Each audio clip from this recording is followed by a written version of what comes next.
wanted to do and the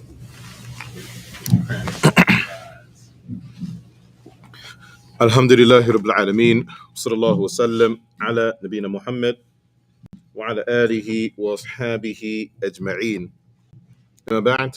We are continuing with our studies in the work that is entitled Usul Sunnah, that is entitled Foundations of the Sunnah, as this is the work of Ahmed ibn Hanbal, rahimahullah ta'ala, as he passes in the year 241 Anno Hijri. And we have concluded our discussion concerning the Hud, concerning the pond, as well as concerning the matters of the grave. And we now enter into the point of the text that states, وَالْإِيمَانُ بِشَفَاعَةِ النَّبِيِّ صلى الله عليه وسلم وبقوم يخرجون من النار أو وبقوم يخرجون من النار وصاروا أحمالهم إلى نهر على باب الجنة كما جاء في الأثر كيف شاء الله وكما شاء إنما هو الإيمان به والتصديق به. The text states, and having iman and having faith in the intercession of the Prophet sallallahu alaihi wasallam, and the shafa'ah, the intercession of the Prophet sallallahu alaihi wasallam, and in a people who will be exited from the fire of hell after they have been burnt to a crisp, and they will be ordered to a river at the gate of paradise, just as has come in the athar, just as has come in the narration, however Allah has willed, and to the extent that Allah has willed, as has come, and we have iman in that, and tasdeeq in that. We have faith in that, and we believe in that.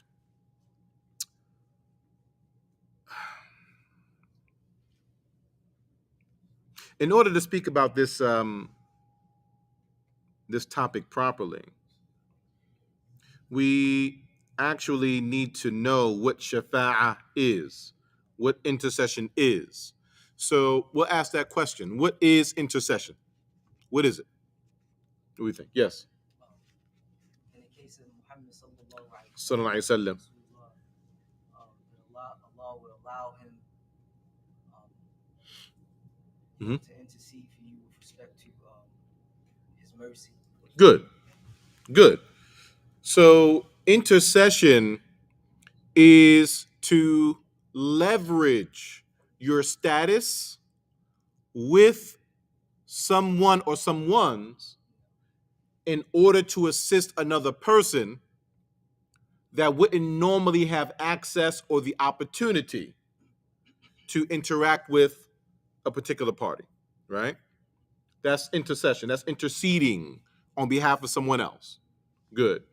Now, when it comes to the intercession that we're speaking about from the standpoint of Aqidah, from the standpoint of our theology and our spirituality, when will this intercession occur? On the day of judgment. So this intercession is occurring on the day of judgment.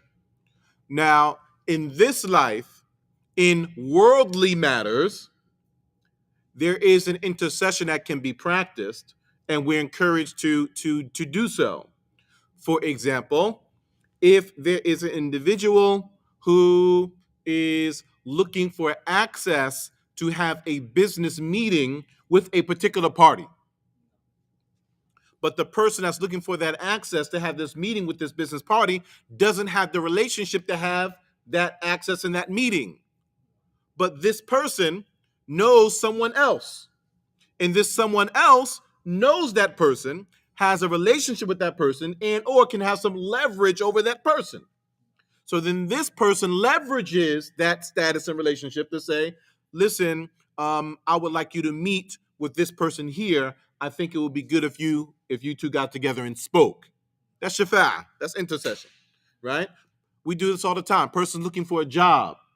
Oh, so-and-so is hiring, and I know the manager over there. I can put in a good word for you, right?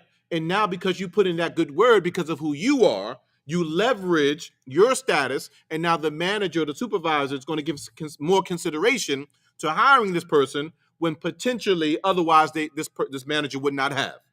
Okay, that's in worldly matters. Okay, and we as Muslims are encouraged to do this for each other and for humanity in general when appropriate. Good. On the day of resurrection, there is also an intercession that will occur.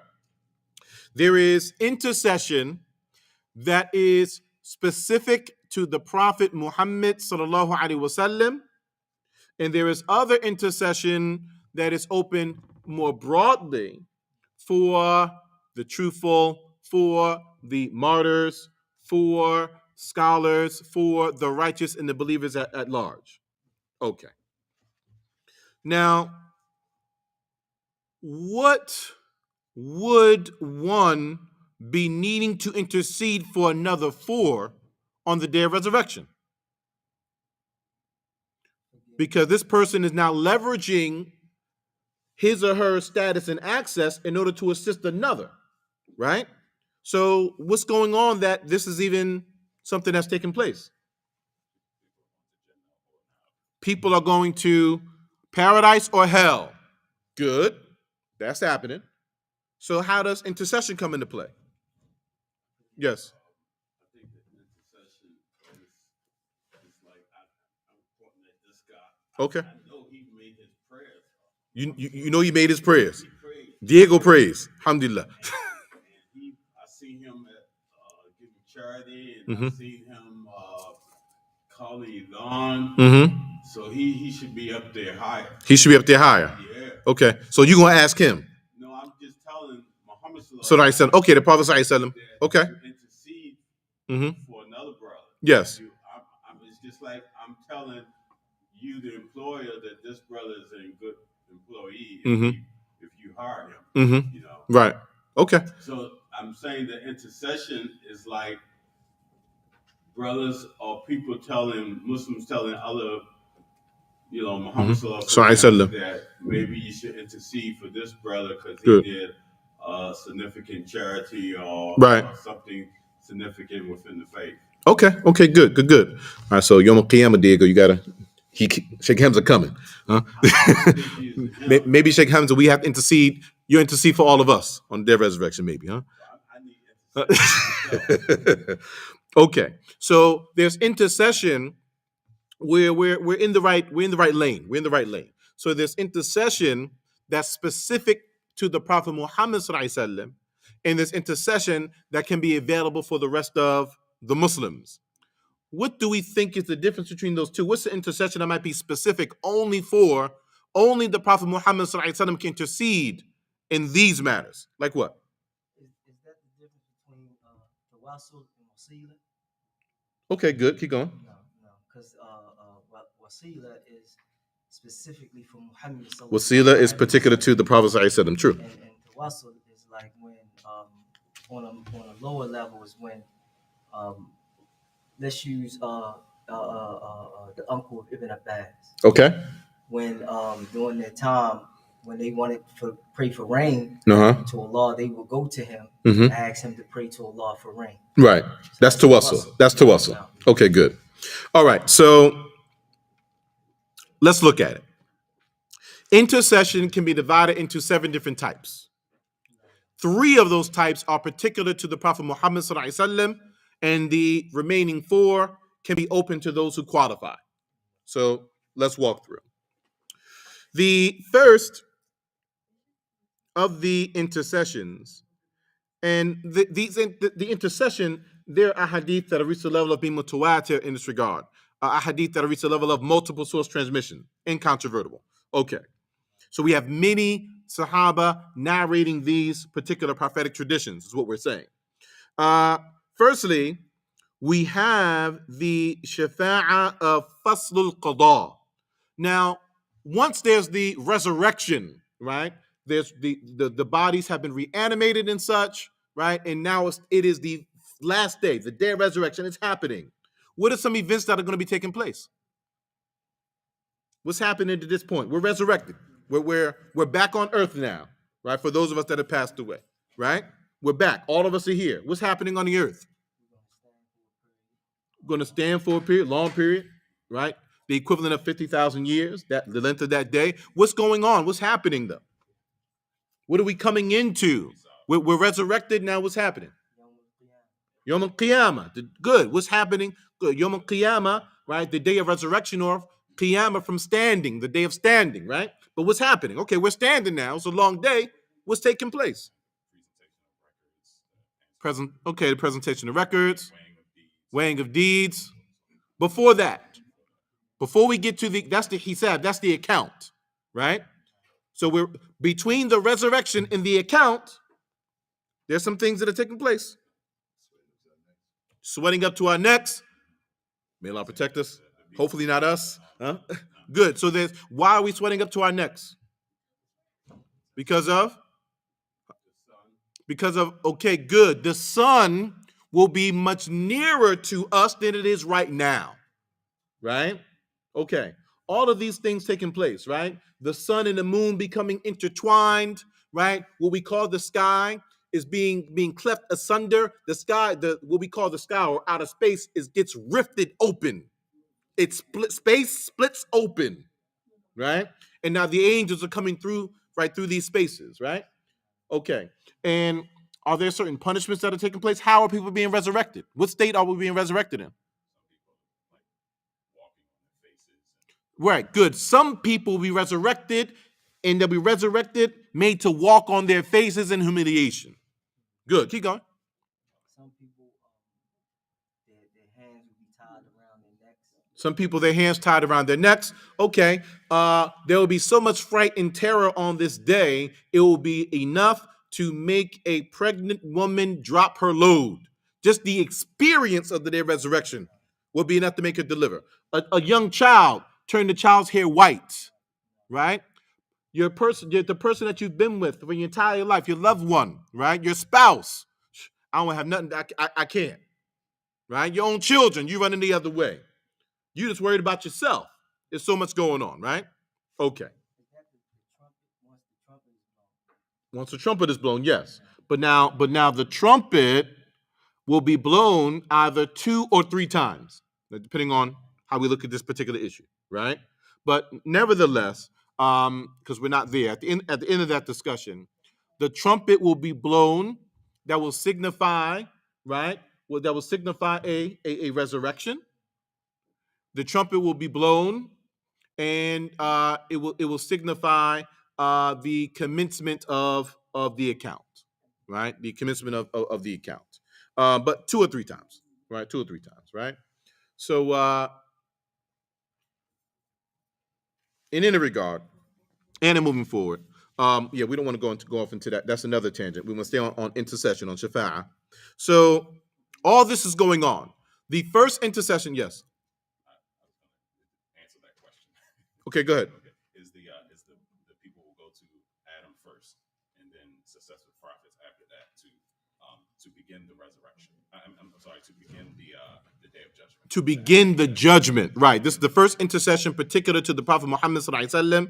When all these different frights and terror, all these things are taking place, we're going to want it to stop, right? It's going to be so much going on. You know, what do? We want it to stop. So what can we do? Like Sheikh Hamza is saying, we're going to go to the best of the best. We're going to go to the prophets and the messengers and ask them to go to Allah on our behalf to ask Allah for it to stop. Can we get to what's next? We can't take it. It's too much. Right? And this is what we call the Hadith of Shafa'ah, the Hadith of Intercession. It's a longer Hadith. We've all heard portions of it at some point in time when humanity will be going to different prophets like Adam, right? Alayhi salam. We're going to add Ibrahim, right? Isa, Nuh, asking them to intercede on our behalf. And each one of them is going to mention something that makes them feel like, no. I'm not the one, number one. Number 2, nafsi. I'm afraid for myself. You want me to continue to be a prophet? Oh, that was in the dunya. I did my job then. Today, I'm worried about me, right? Even the prophets and the messengers. until we go through and we eventually get to the Prophet Muhammad sallallahu alaihi wasallam. He will say, "Ana laha," right? It's for me, and he will go to Allah and he'll worship Allah in the fashion that He has taught him to worship Him, until He tells him to raise his head up, right? And there will be a series of statements that will be made. He will say, "Ishfa' to shafa'," intercede, and your intercession will be granted, and He will intercede so that the commencement of the account begins, right? And these different fights and terrors that are taking place cease. This is the first one unique to the Prophet sallallahu alaihi wasallam. Yes and yes. He's going to stand sujood for a period of time. Correct. He'll be in sujood for a period of time. Absolutely. Yes. So we're just all going to go through all of that on the day of resurrection. No exception, huh? So, so I'm just trying to just get to where, like, we're gonna go through all of that until we ask for it to stop. mhm. So it has to be a thing where it's just gonna stop for everybody at the same time, because everybody is gonna be asking. Is that you understand that? Good. And just so I can say this, I want to be clear. Again, we don't want to go off on this tangent, but just to be clear, because we mentioned it. So the blowing of the horn, this is Israfil, the angel Israfil, and he has the horn to his lips and is awaiting the command of Allah right now to blow, and he's already taking the breath in. He's just waiting right now, right? When he's given the order, he blows it. That's the last day. Everything perishes, right? Everything perishes. He blows again, everything is resurrected. Okay? That's the view of those who say 2. The view of those who say 3, he blows it to signify the day of resurrection starting. He blows it again for everything to perish. He blows it again for everything to be resurrected, right? And this is the meaning of the verse, right? Kullu shay'in halik illa, right? Everything perishes except for His face of Allah. That's the meaning of that, right? That's Israfil blowing the horn by Allah's command and everything perishing. Okay, now, the earth is not like how it is now at this point, right? The things that we described are taking place, but this is Juz Amma. This is the last 30 of the Quran. This is what it's describing all throughout the last para of the Quran. This is it, right? The Surah Al-Qari'ah, right? The mountains we made like dust, or like this like wool, right? Like wool and cotton floating in the air, something light, right? So the earth will be all like one flat plane. Right? It's not going to be how it is now, right?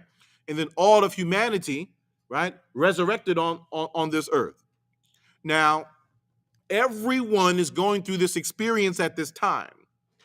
There are some exceptions, though. There are some exceptions to this. Say, for example, the Messenger of Allah sallallahu alaihi wasallam, it was revealed to him what his scenario is going to be when he is resurrected. And he describes himself in being resurrected, and he mentions that when he is resurrected, because initially we're going to be like in a drunken state. We're trying to catch our bearings, and we just got resurrected from being dead, right? We're trying to come back to. We're groggy enough when we first wake up from sleep. How much more from death, right? We're trying to get it together, and all this is happening around us. You follow? So the Messenger of Allah sallallahu alaihi wasallam, when he is resurrected, he is going to say that he will see who? He's going to see Musa alayhi salam, and he's going to see Musa doing what? Hanging on to the throne of Allah, right? And he doesn't know if Musa was resurrected before him or not, and he doesn't know whether Musa was impacted by that state of drunkenness and the other things that everyone else will go through. Possible exception. Another matter that is an exception, the people who die as martyrs. The people who die as martyrs, what happens to them? What happens to them when they die? When they die, they placed in the bellies of green birds and they fly throughout Jannah. Good. So when the martyrs pass away, they're not going through the grave experience as most human beings do. The souls of the martyrs, Allah enters them into paradise, and they're flying in the bellies of green birds into the day of resurrection. Possible exception. Also, the Messenger of Allah Sallallahu Alaihi Wasallam has told us that there are 70,000 people who will not be taken into account and will not be punished. Okay? Another possible exception.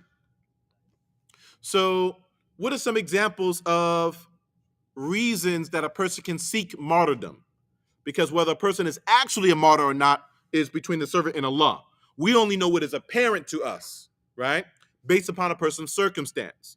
So what are some circumstances that can allow a person to achieve martyrdom? Right, dying in the cause of Allah. Good.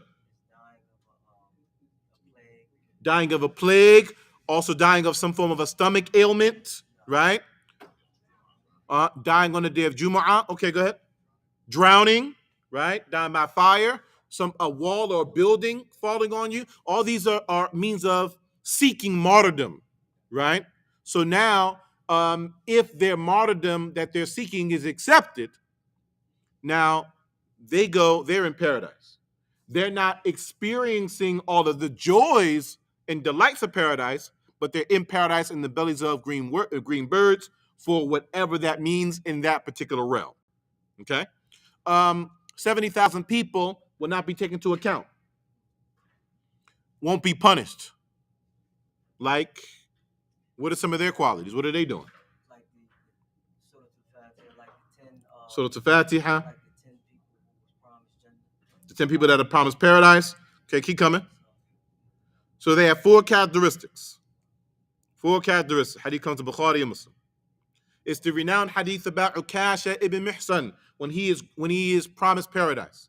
Go ahead. Go ahead. A child that was a good Muslim when he's in his youth, and his adult. Okay, so that's one of the 7 that will be in the shade of Allah on the day where there will be no shade, right? There are 7. That's one of the 7, right? Where there will be no shade because the sun will be very close to us on that day, right? Like Sheikh Hamza mentioned earlier. These 4, 70,000 that won't be taken into account, won't be punished. They don't believe in omens, right? They don't believe in omens. I'm reminding you guys. What else? Good. They don't ask for spiritual healing to be performed on them, right? Not saying it doesn't happen, not saying someone else doesn't do it, not saying they don't do it for themselves, but they don't go out seeking others to perform it for them. Good. They don't seek to heal themselves by cauterization, right? Cauterization meaning closing a wound by burning. They're not seeking that out to be done. And they also have tawakkul on Allah. Their normative state, they place their trust and reliance upon Allah. These 4 qualities. Now, 70,000, but there comes in another narration, comes in Ahmed and Al-Bayhaqi, where this number of 70,000, for every 1,000 from the 70,000, Allah allows another 70,000 again. So 70,000, 70,000 times. Becomes the number of people that can potentially achieve this. Okay. Now, we're speaking about intercession. We're drawing a picture so we understand some of the events that are taking place on the day of resurrection, so we understand the gravity of us going to the prophets, eventually the Prophet Muhammad SAW, asking, please intercede for Allah so that we can get on to what's next. We can't take any more of this. And he will do so. Only him, yes. When are we crossing the bridge? The bridge is after the account. So there's the resurrection, there's the account, then there's the bridge, then there's the ramp off of the bridge. And if we make it that far, right, because people are going to be getting picked off all the way through. If we make it that far, then we're at the gates of paradise. We get down on the ramp, the gates of paradise are in front of us. This is the significance of the dua, of the supplication that we say when we hear and repeat after the adhan. Allahumma rabba hadhihi ad-da'wati at-tamma was-salati al-qa'imah ati Muhammadan al-wasilata wal-fadila wab'athu maqam al-mahmud alladhi wa'adta. Now I got to translate that. Okay. O Allah, the Lord of this, O Allah, the Lord of this complete invocation and this prayer of fidelity, this upstanding prayer. Give Muhammad the wasila and the fadila. Give Muhammad the means of access and virtue. And grant him the praiseworthy, the maqam mahmud. Grant him the praiseworthy station that you have promised him. The praiseworthy station that Allah's promised Muhammad is this. It's speaking about this intercession on the day of resurrection so that the account can begin. Okay? There are other matters in this dua too that in its proper place we can speak to as detail, but the reward for the individual who mentions this dua regularly after hearing the adhan is that you're granted the intercession of the Prophet Muhammad for saying this dua regularly after you hear the adhan. This is why it's relevant. Okay? Wasila, fadila. Okay. So in Jannah has how many levels? 100 levels in Jannah. The highest level of Jannah, highest level of paradise is called Firdaus. Firdaus has a highest level inside of it. That's only for one person. The Prophet ﷺ asked us to make dua for him, that it to be for him. That's also inside of this dua we say in the adhan. He hopes that it's for him. He doesn't even know for sure. He hopes. Right? That's also from this particular dua. Okay. So we understand the first intercession that's particular to the Prophet Muhammad ﷺ. Okay. The Fasl al-Qada, for the commencement of the account and for the frights and terrors, the initial frights and terrors of the day of resurrection to cease. The second intercession is opening the gates of paradise. We get through all of this. We get this far. We come down off of the qantara, the ramp that's after the bridge, because there's a bridge and there's a ramp off the bridge. The bridge is the sirat, that's the bridge over hell. Then there's the qantara, the ramp that comes down. Now we come down off of the ramp. Now we're at the point of this ramp. Now anyone who had these disputes with people and things you didn't sort out, and you holding something in your heart against someone, and right, all of that stuff, you're going to stand right there until you sort it out, and you won't go into paradise. Okay? Now, you get past that, there are the gates of paradise that are there. Now, all the believers that made it as far as the gates of paradise, the gates are closed. How do the gates get open? Well, we got this far. You got the key to Jannah. You got the key to paradise. What's the key to paradise? La ilaha illallah. Right? La ilaha illallah miftahu Jannah. La ilaha illallah is the key to paradise. The keys. The gates are still closed though. How did the gates of paradise get open? How many gates are there in paradise? 7. I won't go as far to ask the names because then you're gonna, right? So there are gates in paradise that have names, and therefore individuals that have done particular deeds, right? Okay. We'll leave that there. We want to stay on intercession. Now, how do the gates get open? They're closed. Right? The evidence that they are frequently closed is because in our life experience, what's the one time during the year when the gates of paradise are open? During Ramadan. That's when the gates of paradise are open. Which also means if it's not Ramadan, the gates of paradise they're closed. So now, at this point, they're closed. The Prophet Muhammad ﷺ will go to the gates of paradise because there are angels that guarding the gates, and he will intercede on behalf of all humanity that's made it this far to open the gates of paradise so that we can go inside paradise. This is intercession that's particular to the Prophet Muhammad sallallahu alaihi wasallam. The third intercession that is particular to the Prophet Muhammad sallallahu alaihi wasallam is his intercession for a particular person, for a specific individual. Who is the specific individual that we know by name that the Prophet Muhammad sallallahu alaihi wasallam interceded for? Abu Talib. Abu Talib. Is Abu Talib Muslim? He's not Muslim. So then how is this intercession working out? He's not Muslim. The Prophet sallallahu alaihi wasallam is going to intercede for him. How does that happen? Good. So he will be in the fire of hell. But he will intercede for him so that his punishment in hell is lessened. That goes further. And he will have from the lightest of the punishments in the fire of hell. What's the lightest punishment in the fire of hell?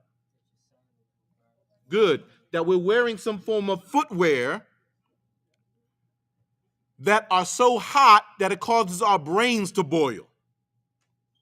This is the least punishment in hell.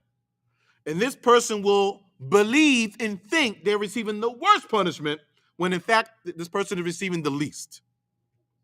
That's his intercession for Abu Talib. Abu Talib's not getting out. Yes. Wasn't the intercession made while the Prophet was living though? This intercession was made while the Prophet ﷺ was alive. That's correct. That is correct. Okay, good. These three are particular to the Prophet Muhammad ﷺ. Commencement of the account, the gates of paradise being opened, and Abu Talib. These three are particular to him. We said there are how many total though? Different types? There are 7, which means we have how many more? 4 more to go. Okay. Now, there will be people on the day of resurrection who they are deserving of being punished due to sins that they in fact did commit. And they will be interceded for so that they are not punished. This is open to the truthful, the martyrs, the scholars, the righteous, and the believers at large, if the believers qualify. Or we keep saying if they qualify. Qualifying mean 2 things. Meaning that Allah gives permission to this person to intercede on behalf of someone else. Number 1. Number 2, the one you're interceding for has to be a person of Tawheed, person of monotheism. Okay. The second type of intercession will be people who will enter into the fire of hell. They're in hell, believers, in hell, okay, due to sins that they have committed. And they will be interceded for so that they exit from the fire of hell and enter into paradise. The third intercession, I'm saying third, but these are from the final 4, totaling 7. The third, this is for people who get into paradise. You're in paradise. And you're on a certain level in paradise. But then someone intercedes for that person so that that person will go to a higher level of paradise than they otherwise would have. Okay? This is because a person can only enter into paradise due to or by way of the mercy of Allah. But now once you enter into paradise, the level of paradise, Allah granted you His mercy, you're in paradise. Now the level of paradise you're on is based on your actions. Based on your actions. So based on your actions and your effort, you're on level X, let's say. But now someone intercedes on your behalf, and now you're raised to level Y, or raised to level Z, for example. Okay. The fourth type of intercession, or if you like the seventh, yes. Would you know or find out who that person is to cause you to go higher up? It seems to be that way, that we're going to know who it is, but Allah knows best. We don't have that detail. but the indicators seem to indicate that we'll know who it is, right? Allah knows best. Now, the fourth type of intercession that's open for all of the believers, and the seventh type in total,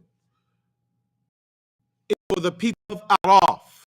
We have the chapter in the Quran called A'raf. What is the A'raf? What is all talking about the resurrection? What's A'raf? The heights. Go ahead. The ridge. Okay. Good. Keep talking. What's going on with these people?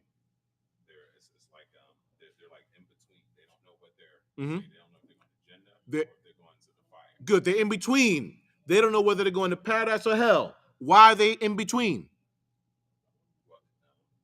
You're right. Go ahead. There's a conversation.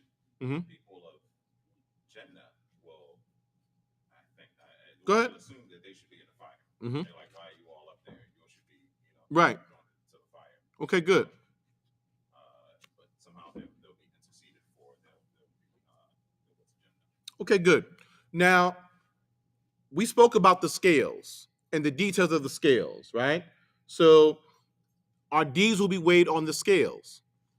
What are the possibilities of how that can go? What are the outcomes of the scales? Huh? Good. How? Based on what? Based on your deeds being heavier or lighter. Okay, good. So if your bad deeds are heavier than your good deeds, now this is indicating that you're going to hell. If your good deeds are heavier than your bad deeds, this is indicating that you're going to. Are these the only two scenarios? La ilaha illallah is one of those good deeds. We hope we got that on our scales. We hope. Is there a third scenario with regards to how these deeds are weighed out?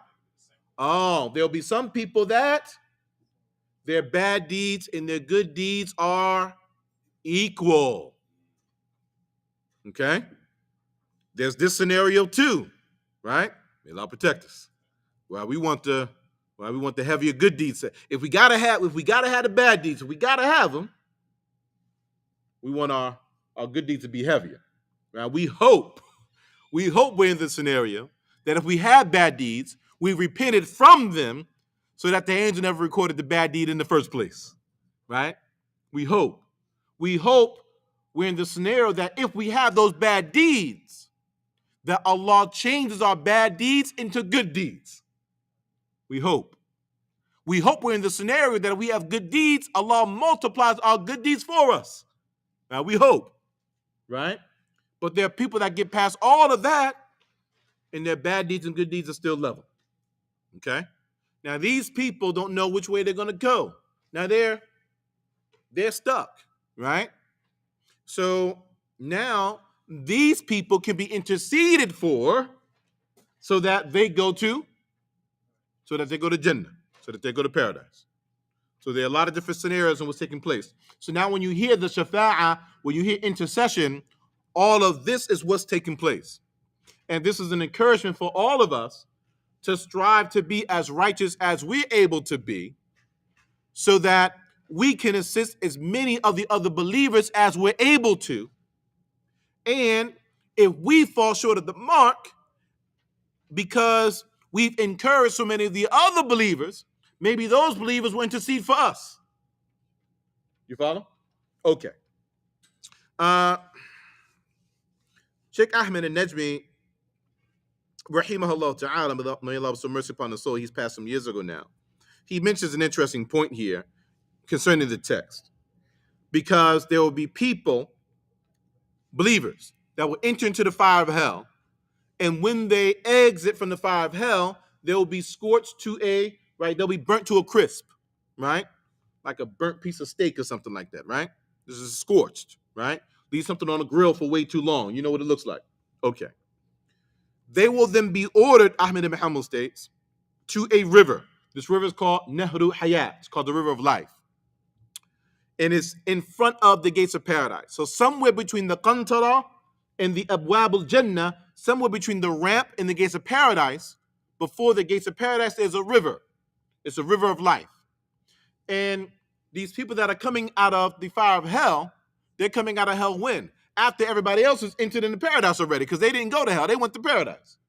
So now they're coming in, and they get to this river of life, and they entered into this river of life, and it's like they will be like reanimated. They're going to come back to the same way that a seed splits open and the plant grows out of the seed into a beautiful flower or a strong tree or whatever your example is.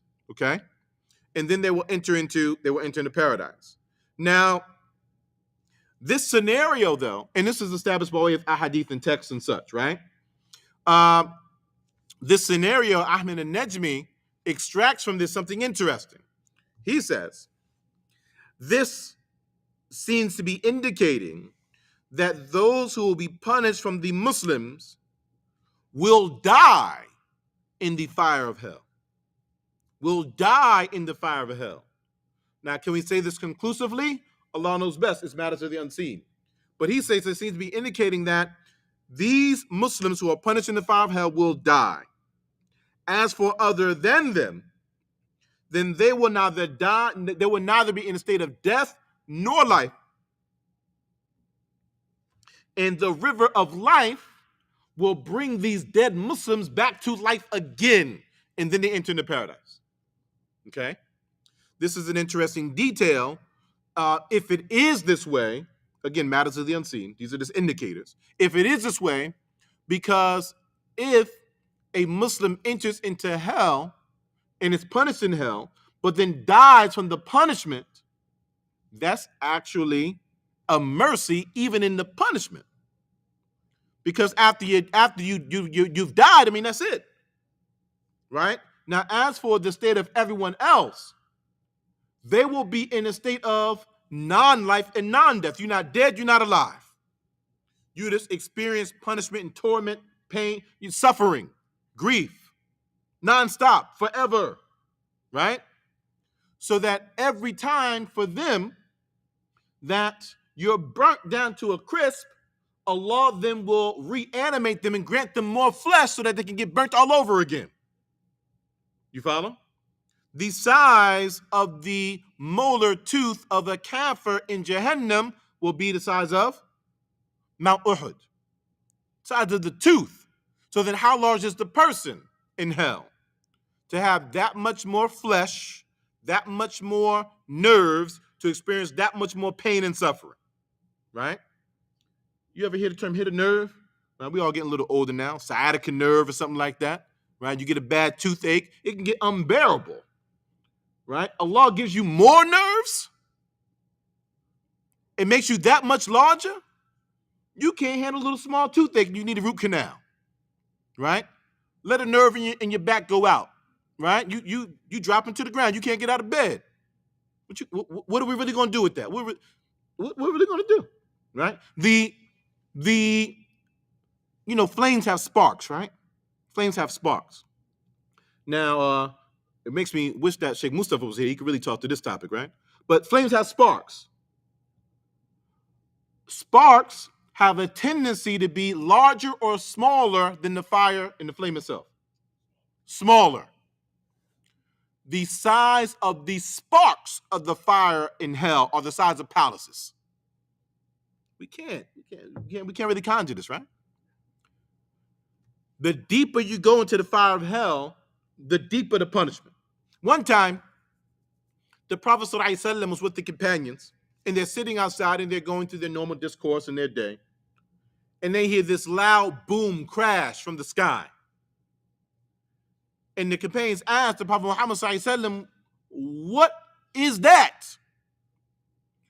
He said, "That was the sound of a stone in hell that was falling in a pit of hell, a pit, one, for 70 years, and it just hit the bottom." What are we doing with this? So then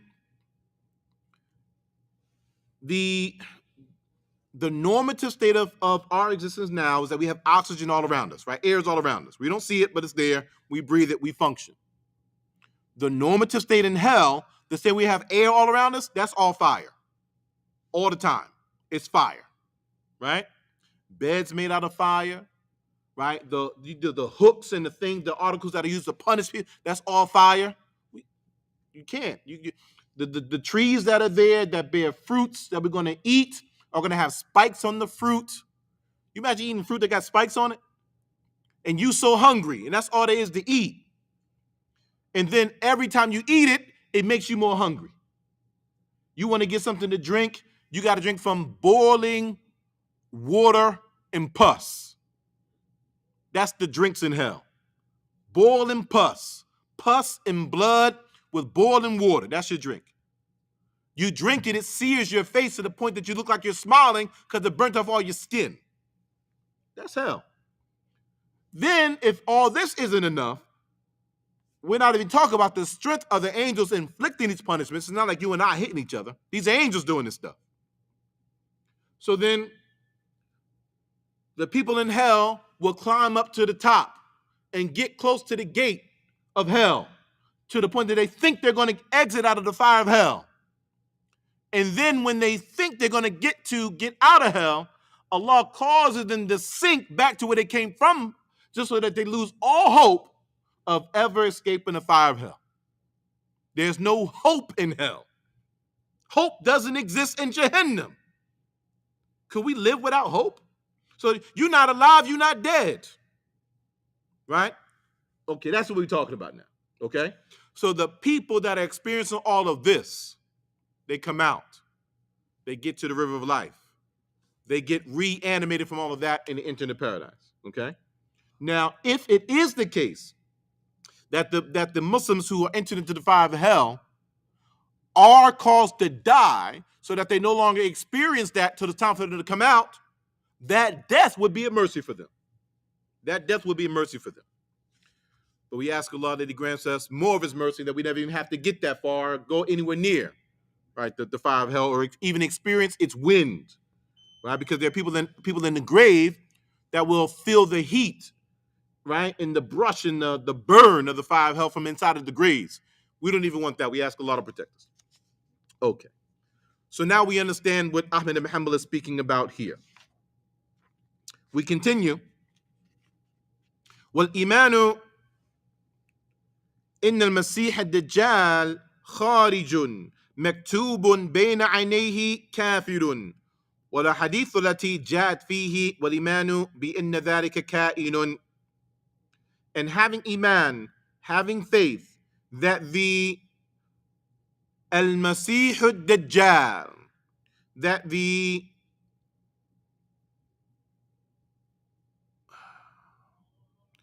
pseudo-Messiah will emerge, written between his eyes, meaning on his forehead, will be the word kafir, meaning kafara.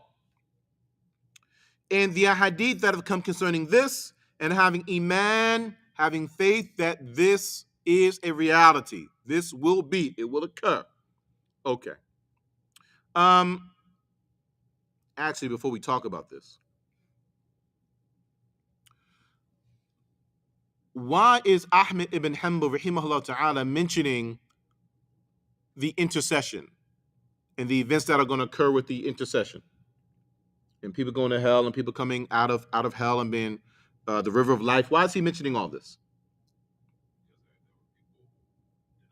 Because there are people who deny it. Good. Who are the denominations that deny this? Right, because early on in the introduction to this work, we described the approaches that scholarship have taken to the topic of Aqidah, to the topic of theology in their works. Typically, there are two different tracks, in no particular order. Track one is to speak about what we believe broadly, right, and just list out the things that we believe as Muslims from Orthodox Islam. Another track of scholarship, in their efforts, they don't speak about everything in Aqidah broadly, everything in our theology broadly, and just detailing it out. They speak about specific areas in Aqidah, specific areas in theology, and they are speaking particular to the areas where the Muslims have had challenge with, where the Muslims have diverged away from orthodoxy, where there are different denominations that have some deviant beliefs and practices concerning certain beliefs. So then these scholars are only affirming what is right in those particular areas, and they're not speaking about the other areas where the Muslims have it right, because the Muslims have it right. We don't have to talk about that. We know the Muslims have this. We want to speak about where they've kind of gone off track. So in intercession, which two denominations are we speaking about when it comes to the intercession? Oh, okay, I just gave you a hint. I said there's two. Okay, go ahead. Well, one of them is the one who practice wasila with respect to shirk. Okay. And I don't know if he was going to mention that group, because that group will actually like be in Jannah. Will be sitting like around the Messenger of Allah. Sallallahu alaihi wasallam. Okay. And then the angels, they would think they had made it. But then the angels would be ordered to escort them away. Right. Okay. So the two denominations who deny the shafa'ah, who deny the intercession, are the Khawarij and the Mu'tazila. The Kharijites and the Mu'tazilites in English. Why are they denying the intercession? Why are the Khawarij and the Mu'tazila, the Kharijites and the Mu'tazilites, right? Why are they denying intercession? It has to do with some of the primary areas in their belief structure. Go ahead. Yeah, I guess that would make sense. I was trying to figure out why would someone deny the intercession with the Khawarij. They think that a major sin. Good. So it's a matter of sin.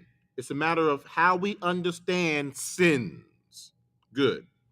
So how do the Khawarij view the issue of a Muslim who commits a major sin? How do the Khawarij view this person? This person is no longer a Muslim. The Khawarij have the belief and the practice. The person who commits, the Muslim, who commits a major sin is now a kafir, right? And it's coming from the standpoint of, and how they understand iman, how they understand faith.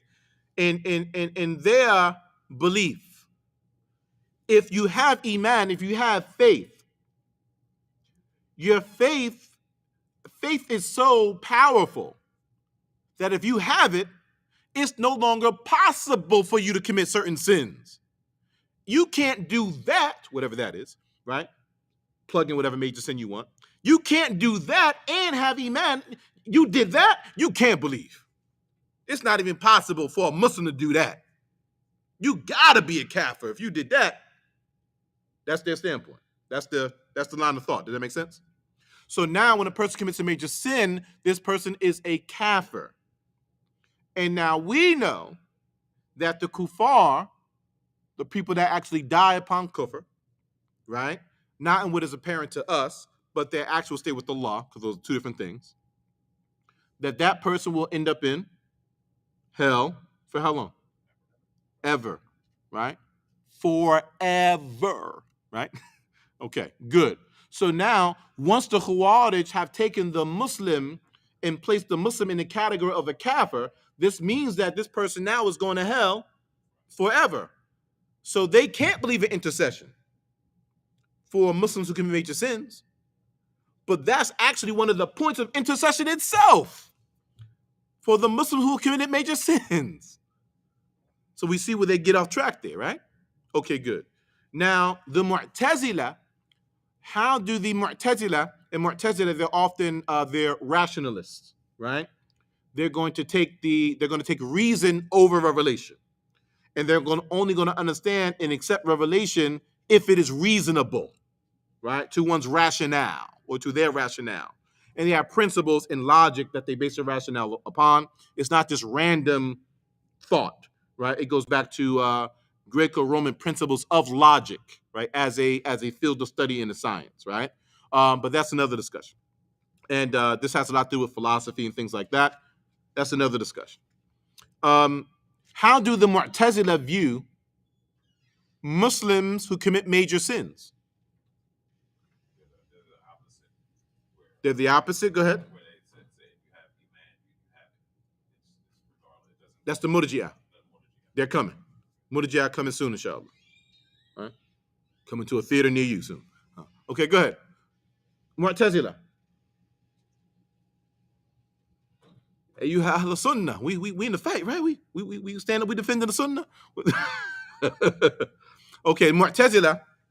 The Mu'tazila, again, they have their own belief structure in their practice of belief, but relative to this issue of shafa'ah, of intercession, when it comes to major sins, a person commits a major sin, they will say, a Muslim, they will say this person is no longer a mu'min.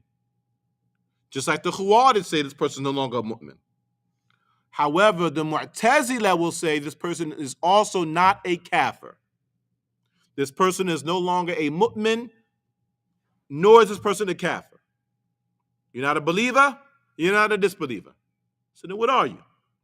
They're going to say, fi minzila, baina minzilatain. You're in a state between two states. Okay? All right, so now you're in some type of stasis or something like this, right? According to them. And they have a term for this state of stasis, the state between two states, that they call fasiq. Their term for it is fasiq. What they mean by fasiq is different than what Orthodox Muslims mean by fasiq. Okay? Fasiq meaning a delinquent, a degenerate. Okay? Fasiq, what they call it. For us, a fasiq is one that rebels against obedience to Allah. For them, person that commits major sins in a state between two states. Now, the Khawarij and the Mu'tazila, they're the same in the area and they differ in the area. They're the same with regard to the ruling of the person in the hereafter who commits major sins. For the Khawarij and the Mu'tazila, the end result of a person who commits a major sin, regardless of what we call the person, the end result is that this person will be in hell. Khawarij and Mu'tazila both say that. They differ on the hukm, on the verdict of this Muslim in this life, in the dunya. In the dunya, the Khawarij are going to say this person is a kafir. In the dunya, the Mu'tazila are going to say this person is a fasiq, their definition of a fasiq, state between two states. Okay? So now, because they differ in their ruling on the person in the dunya, how the Khawarij and the Mu'tazila interact with the person that commits major sins differs in the dunya. So now the Khawarij, when a person commits a major sin, this person is a kafir. So now, how would a person that has the belief of the Khawarij interact with this person that they deem to be a kafir? How are they going to interact with this person? What do we think? Good. Their blood, their wealth is halal, right? Kafir, right? And then they're going to apply the rules of war to this kafir. They're not even distinguishing the different types of kuffar, because all people that are non-Muslim are not equal. And we have laws for different types of non-Muslims and how we're meant to interact with them, right? There are non-Muslims that Muslims are at war with, and there are non-Muslims that Muslims are not at war with. We have different laws for that. But with them, any person that is now has the ruling of a kafir, we can now apply the laws of war to that person. All right? All right. So, and now, if we can apply the laws of war to this person, now it's open season. So now it's not mysterious to us, for example, when we see people who are influenced by the beliefs of the Khawarij, whether they say it's their beliefs or not, it is. It's coming from them in its roots. Now we see them doing things to Muslims that are unmentionable, right? And we see them doing things not just to innocent Muslims, to innocent non-Muslims that are unfathomable, unacceptable within our law because of this belief of heterodoxy that they have, this deviance that they have within. Okay? So it's important to have proper spirituality, healthy spirituality, have orthodox theology, because your actions are premised upon your beliefs. If you have correct belief, then your correct belief will eventually bring you into correct action. But if you have incorrect belief, your incorrect belief will eventually bring you into incorrect action, and based on what that incorrect belief is, will determine how far you go off in that incorrect action. Does that make sense? Okay. Back to the Dajjal and having faith in the Dajjal, the pseudo-Messiah. Firstly, the term Masih. We utilize the term Masih for the Dajjal and for Isa alayhi salam. So when we're talking about Masih relative to the Dajjal and relative to Isa, what's the difference in the meaning? Because that's why the Christian would say anti. Because it's like Antichrist, okay. It's like the anti-Messiah. The anti-Messiah. Okay, keep going. Right. So everything that made Isa Mm-hmm. Messiah, Mm-hmm. the Dajjal is the opposite of that. Mm-hmm. Okay, good. The rest of us say? Let's take it a step back. The term Masih, what does it mean? Not a trick question. Yes. Good. To touch something. Right? To touch something. Right? What's the most common way that we refer to a term that means to touch something with this particular type of a word? Good. Masaha. Al-mas. Relative to what? What's mess? To wipe over something. To wipe over something. So with both the Dajjal and with Isa, there's a wiping over of something. Okay? Or like a cleansing of something. Okay, keep coming. So relative to, let's do the Dajjal first. Relative to the Dajjal, what is it that's being wiped? Yes. Okay, good. Good. That is an understanding. His eye will have the appearance that it was wiped over or his eye was like wiped out. Right? Because his eye will be deformed, right, in some way that it'll be like a floating grape coming out of his eye, right? But in any regard, his eye will be deformed. It'll look like his eye is deformed enough that it's not even really an eye, like it was just taken out, right?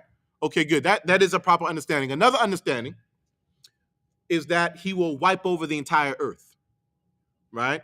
Meaning that he will traverse the entire earth and will cross and enter it except for where? Except for Mecca and Medina. Everywhere else, he's going to go. Okay. When it comes to Isa alayhi salam and this wiping, what does this mean relative to Isa? He is the Masih. Well, we say Messiah, but Masih, this is a wiping or a touching. What are we talking about? Go ahead. A purification. Keep coming. You're not wrong. Yes. Faddal. Oh, when he come and he will wipe the Dajjal out. Okay, good. Two meanings here. What was from the if we had to categorize the miracles of Isa alayhi salam, we had to categorize them. His miracles are revolving around what? Health, right? Health, right? Good. Health and medicine. And when these people are being healed, he is often wiping over them, and then they become healed. They have sight. They come back to life. Healed from leprosy, right? All the bird, the clay bird, right? There's a wiping that he's doing, right? And then Allah allows these things to happen. Okay. Also, what was common practice amongst the children of Israel, amongst their prophets, there was a rite of passage. There was a ritual that they would perform when a prophet would come into prophethood. And from this rites of passage that they would perform, they would take an oil and wipe the oil over the head of the person. This is where we get the concept of anointing oil from. Okay?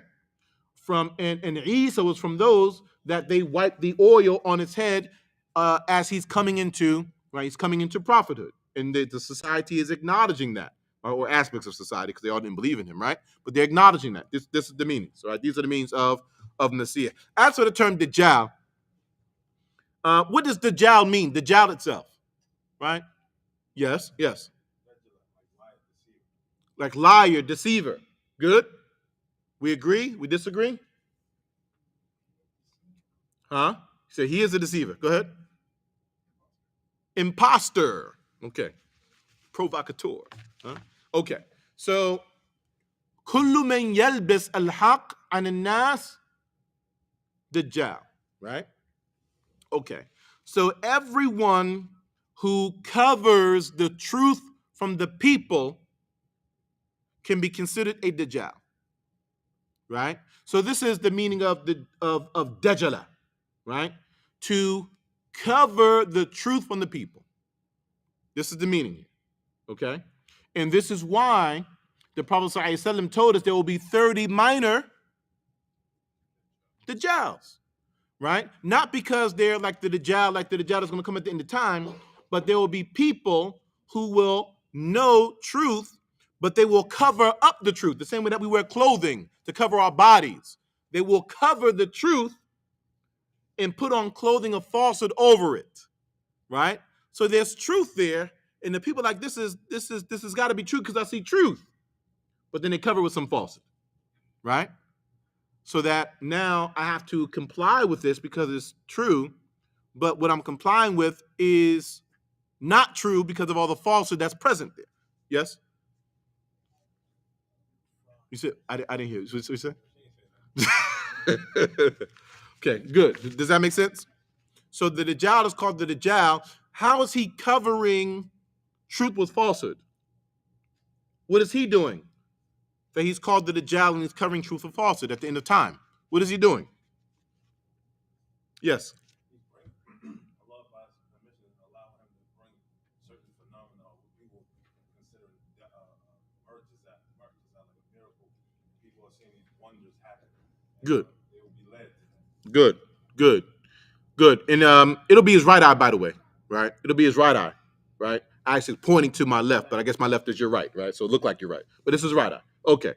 So by Allah's permission, when he comes, the people will be put to trial in a way that the people, humanity, have never been put to trial before his arrival. He will have something like a Jannah. He will have something like a Nar. He will have something like a paradise and something like a hell. Okay? And the people, he's going to order them to enter into his paradise. And the people that enter into his paradise, it will actually end up being hell. And the people who disobey him and enter into what appears to be or what is similar to or his type of a hell, it will actually be a paradise for them. Allah will grant him power or ability, capability over the skies and over the rains and over the crops. So he will have some ability to control the weather. He will have some ability to control the food of the people and crops and such growing, right? To the point that the people who don't believe in him, he will deny them sustenance. And for those who are the believers, are they gonna follow him? No, so they're denied sustenance at that point. So then how are they living and surviving? La ilaha illallah, yes. Tasbih, good. So for them, Allah will make their dhikr sustenance for them. Their remembrance of Allah, through the miracles of Allah, he will allow them to be fed through their remembrance of Allah. And this is something that we have seen occur as a prelude with the miracles of the Prophet Muhammad sallallahu alaihi wasallam in his fasting.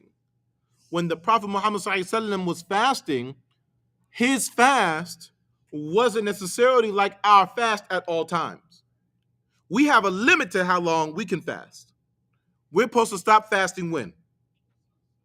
At sunset, Maghrib, right? But the Prophet sallallahu alaihi wasallam at times would do what he would continue his fast into the depths of the night, or he would roll it into the following day and continue to fast. And he discouraged the companions from doing so. He said, because when it comes to me, he is fed, he's granted sustenance from the remembrance of Allah in the way that others are not. So he has an ability to continue this fast in the way that others do not. Okay? So now, for those who are not the Prophet Muhammad sallallahu alaihi wasallam, if they or we fast beyond Maghrib, we are discouraged to do so but it's not necessarily unlawful, right? The encouragement for us is to stop fasting at sunset, at Maghrib, okay? Okay. And the details of the virtues of hastening to break the fast, we spoke about all those throughout Ramadan. We don't have to go through that now. Alaikum assalam. Well, see, we're at time. We need to end.